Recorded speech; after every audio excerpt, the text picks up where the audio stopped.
দিল্লি বিস্ফোরণের পর high alert জারি রয়েছে লালকেল্লার সামনে। রাজ্যের অন্যান্য জায়গার পাশাপাশি বাঁশকুড়া, কোলাঘাট, হলদিয়া, দীঘা সহ বিভিন্ন জায়গার রেলপথ এবং সড়কপথে চলছে জিআরপি তল্লাশি। রাতে চলছে নাকা চেকিং। দিল্লির লালকেল্লার সামনে বিস্ফোরণের পর হাই অ্যালার্ট জারি রয়েছে ভারতের বিভিন্ন রাজ্যের মতোই রাজ্যেও।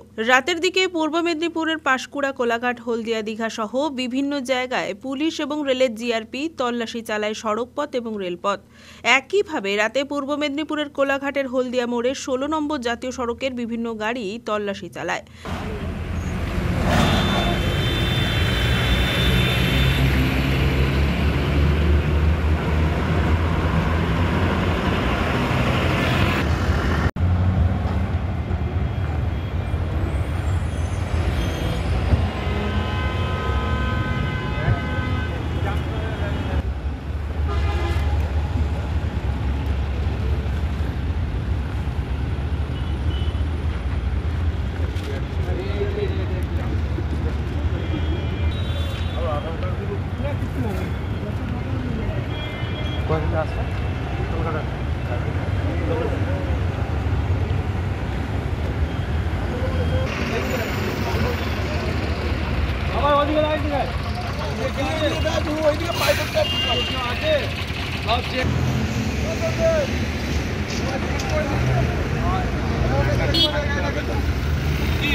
বাস, ট্রাক, প্রাইভেট কারে চলে জোরদার তল্লাশি। কোলাঘাট থানা এবং কোলাঘাট ট্রাফিক পুলিশের সহায়তায় এই দিন রাতে চলে জাতীয় সড়কে নাকা চেকিং।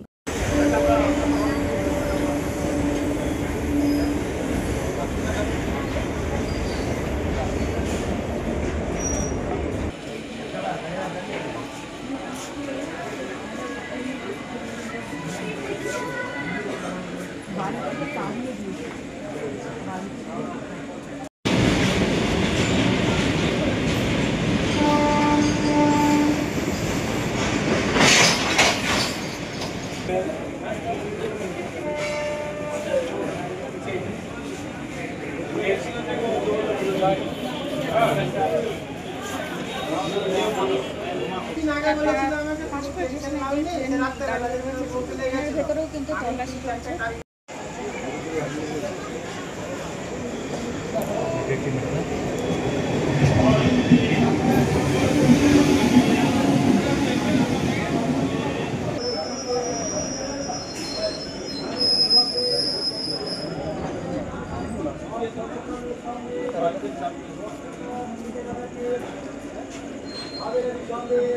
তবে এই নাকা চেকিং এ খুশি পথ চলতি মানুষরা। না ঠিক আছে, এগুলো হওয়া দরকার আছে, মানে এগুলো আমাদের সেফটির জন্যই হচ্ছে। ব্যাস এটুকু। কি নাম আপনার? আমার নাম সাগুন সরকার। আপনি কোথা থেকে আসছেন? এই মুহূর্তে কলকাতা থেকে ফিরছি। কোথায় যাবেন? ঝাড়গ্রাম যাবো। ঝাড়গ্রাম মোটামুটি এই যে চেকিং হচ্ছে এটা আপনাদের ভালো না? ঠিক আছে, এগুলো দরকার আছে, মানে এগুলো তো আমাদেরই জন্য না। আমি উডল্যান্ড থেকে নার্সিংহোম। নাম আপনার? আমার নাম সন্দীপ সতপতি। আজকে এখানে কি হচ্ছে? আপনাদেরকে যে দাঁড় করিয়েছে এখানে কি হচ্ছে, কেন, কি ব্যাপার? চেকিং চলছে। কী কারণে চেকিং সেটা কি জানেন? কী কারণে চেকিং সেটা ওই আমাদের এটা হয়ে গেছে বোম্বা, ওইটার জন্যে। সেই কারণেই এখানে চেকিং? হ্যাঁ, সব জায়গায় তো চলছে কম বেশি। পুলক বেড়ার রিপোর্ট, খবর 20BS।